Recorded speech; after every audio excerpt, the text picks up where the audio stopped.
Mon nom est Isabelle Vivier. Je suis productrice au contenu en télévision. Actuellement, je travaille sur l'émission La Voix à TVA et je suis aussi productrice au contenu pour le grand spectacle de la Fête nationale sur les plaines d'Abraham. J'ai étudié ici. J'ai fait mon baccalauréat en études françaises ici à l'Université du Québec à Trois-Rivières. J'ai complété une maîtrise en études littéraires en 2003 et j'ai fait 4 ans de doctorat en lettres. Productrice au contenu, qu'est-ce que c'est? Dans le fond, c'est l'histoire du show dans lequel on travaille. C'est de créer cette histoire-là. C'est de s'arranger pour qu'il y ait un fil d'Ariane, parce que, veut pas, une pièce de théâtre, un spectacle, une émission de télé, qu'est-ce que c'est? C'est une histoire qu'on raconte. On veut divertir, mais on veut aussi mettre du contenu, raconter une histoire. C'est de s'assurer que les ficelles sont bien tissées entre tout ce qui est dit. Ce que ça prend peut-être pour faire ce métier-là, c'est de la rigueur, mais aussi c'est de la curiosité, c'est de l'ouverture d'esprit, c'est d'être capable de la capacité d'adaptation aussi. C'est beaucoup de capacité d'adaptation parce que c'est des grandes journées, des longues journées. Il faut savoir, comme on dit dans le métier, se revirer sur un scène. Il faut être capable de prendre la pression aussi, mais ça s'acquiert avec les années aussi. À la base, je suis quelqu'un de curieux. Donc, la littérature, ça ne me confinait pas à un seul rôle. Ce qui est intéressant en littérature, c'est que tu explores la philosophie.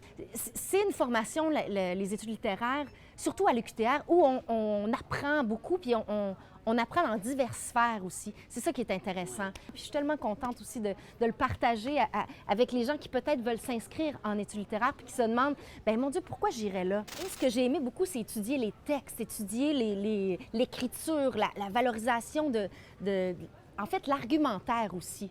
Mes études en littérature m'ont beaucoup aidé à structurer ma pensée, à acquérir de l'autonomie, à acquérir aussi une capacité de réflexion sur le texte. Et ça me sert tous les jours. Aujourd'hui, je rédige les textes de la Fête nationale sur les plaines d'Abraham, les textes des animateurs, c'est moi qui les rédige. Qu'est-ce qui est fantastique aussi dans une petite université comme l'UQTR et dans un petit département comme celui des lettres à l'UQTR, c'est que si vous avez le goût de vous impliquer, si vous pensez, moi, je suis quelqu'un qui aime m'impliquer, mais moi, là, j'ai été 5 ans membre des distinctions honorifiques. J'ai été 2 ans à la commission des études. J'ai été 5 ans au comité d'éthique de la recherche sur les êtres humains. Ça a été une formation incroyable parce que je lisais les rapports de recherche pour obtention de subventions, mais je lisais les rapports de recherche de tous les chercheurs à l'université qui travaillaient avec les êtres humains.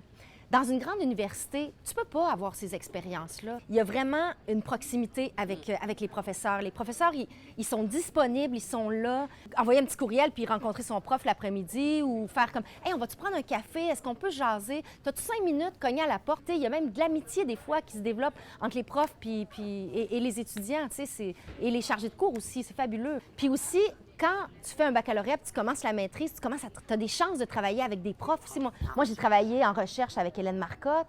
Je l'ai aidée à monter des cours. Elle me disait, va donc me chercher telle affaire, va donc... Puis là, j'allais dans la bibliothèque, puis je cherchais, puis je trouvais, puis je lui amenais des choses qui l'aidaient à monter ses cours. C'était fabuleux. Puis rapidement, j'ai eu l'opportunité d'être chargée de cours. C'est pas dans des grandes universités qu'on peut avoir ça, là. Ici, il y a une confiance, on développe une relation de confiance, une relation professionnelle avec les professeurs qui est fabuleuse, là, qui est unique, en fait.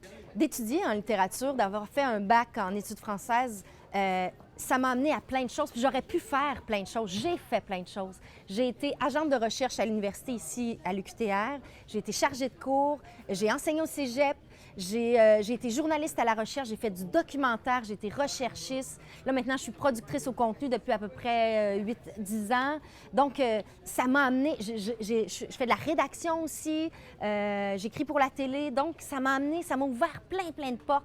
Fait que si quelqu'un est curieux, si un jeune est curieux, qui a le goût d'apprendre, qui adore la lecture, mais qui adore aussi se poser des questions. Il y a une citation d'Eugène Ionesco qui résume bien mon parcours à l'UQTR, puis les études littéraires aussi. J'avais pris ça dans un cours de Marc-André Bernier, ça m'avait frappée.